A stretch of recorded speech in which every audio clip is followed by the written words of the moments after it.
వడ్డించేవాడు మనవాడైతే విందులో ఏ చివరన కూర్చున్నా విస్తరి నిండుతుంది అన్నట్లు బందరు మున్సిపాలిటీలో కూటమి నేతలు ఏ పని చేసినా అనుమతులు లభిస్తున్నాయి. కోర్టు ఆదేశాలు ఉన్నా నిబంధనలు తుంగలో తొక్కుతూ కోట్లాది రూపాయల ఆస్తులను కూటమి నేతలు హస్తగతం చేసుకుంటున్నారు. వీరికి అధికారులు అండగా నిలుస్తుండటం స్థానికంగా చర్చనీయాంశమవుతోంది. మచిలీపట్నం మున్సిపాలిటీలో ప్రధాన రహదారి వెంబడి ధార్మిక సంస్థలకు చెందిన విలువైన భూములను నిబంధనలకు విరుద్ధంగా కూటమి నేతలు దక్కించుకుంటున్నారు. యంగ్ మ్యాన్ క్రిస్టియన్ అసోసియేషన్ అనే క్రైస్తవ ధార్మిక సంస్థకు మచిలీపట్నం ప్రధాన రహదారి వెంబడి 5,000 గజాల స్థలం ఉంది. క్రైస్తవ యువతకు విద్య, ఉపాధి, క్రీడా, వైద్య రంగాలలో తర్ఫీదును అందించిన వారు జీవితంలో స్థిరపడేలా తోడ్పాటును అందించడం ఈ సంస్థ ప్రధాన ఉద్దేశం. ఈ సంస్థకు చెందిన స్థలంలో గతంలో కొందరు అక్రమంగా కాంప్లెక్స్ కట్టారు. వైఎంసీఏకు చెందిన స్థలం కమర్షియల్ వ్యవహారాలకు వినియోగించడం పూర్తి విరుద్ధం. దీనిపై 2014లో కొందరు హైకోర్టుకు వెళ్లగా ఆ నిర్మాణాలను తొలగించాలని హైకోర్టు ఆదేశించింది.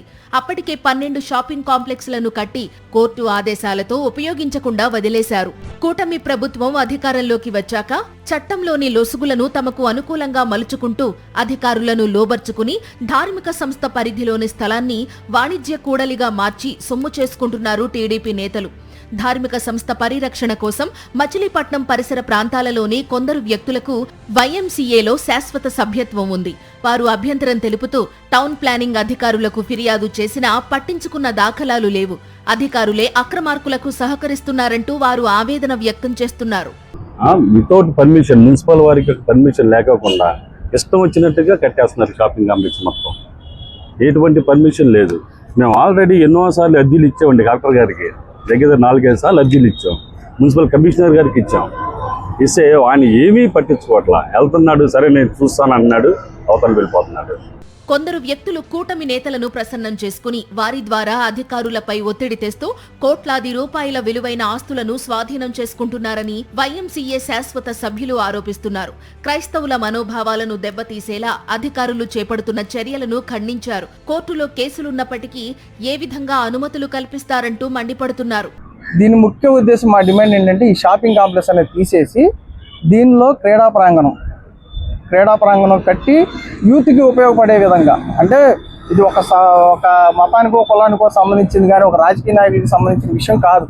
ఇది అందరికీ అన్ని వర్గాల వాళ్ళకి అందరికీ ఉపయోగపడాలన్నదే మా కోరిక. ధార్మిక సంస్థ వైఎంసీఏ స్థలంలో వాణిజ్య కార్యకలాపాల నిర్వహణకు అనుమతులు కల్పించడంపై బందరు మున్సిపల్ కమిషనర్ బాపిరాజును విచారణ కోరగా హైకోర్టు తీర్పును అనుసరించి తదుపరి చర్యలను చేపడతామంటూ తెలిపారు.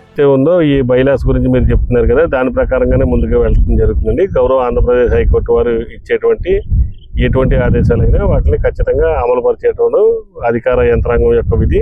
ఆ ప్రకారంగానే మనం ముందుకు వెళ్తాం తప్ప అందులో ఎటువంటి డీవియేషన్ ఉండదు. 2016 నుండి మచిలీపట్నం వైఎంసీఏ కార్యవర్గం యాక్టివ్ గా లేదు. కొందరు కూటమి నేతలు తామే వైఎంసీఏ కార్యవర్గ సభ్యులమంటూ చలామణి అవుతున్నారు. తప్పుడు పత్రాలు సృష్టించి అధికారులపై ఒత్తిడి తెచ్చి కోట్లాది రూపాయల విలువైన వైఎంసీఏ ఆస్తులను కాజేసే ప్రయత్నం చేస్తుండడం మచిలీపట్నంలో చర్చనీయాంశమైంది.